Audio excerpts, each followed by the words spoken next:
Welcome to our channel. Today we how to uninstall Copper CRM data sync jobs, full guide step by step clearly. To uninstall Copper CRM data sync jobs, begin by logging into your Copper CRM account. Navigate to the settings menu on the left sidebar. In the settings menu, look for the option labeled data sync. Click on data sync to open the corresponding page. You will see a list of active data sync jobs displayed. Identify the specific data sync job you want to uninstall. Once you've located the job, hover over its entry. An option labeled Delete or Uninstall will appear. Click on the Delete or Uninstall option. A confirmation prompt will pop up, asking if you are sure you want to proceed.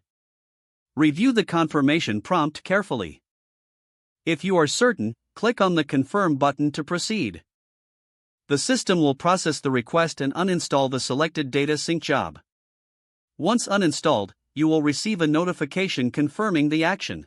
You can now return to the list of data sync jobs to verify that it has been removed.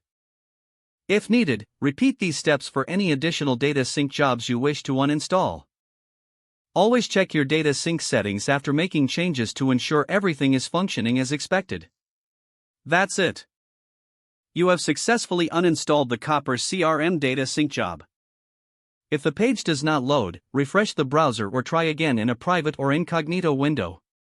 Make sure you are using the correct email address, then retype it carefully to avoid small typos. If your password is not accepted, use the reset option and create a new strong password you can remember. Check your spam folder for verification or security emails, then complete any requested confirmation steps. Enable two-factor authentication if available to improve account security and reduce unauthorized access risk. After signing in, review your profile details so your contact information and settings are accurate and current.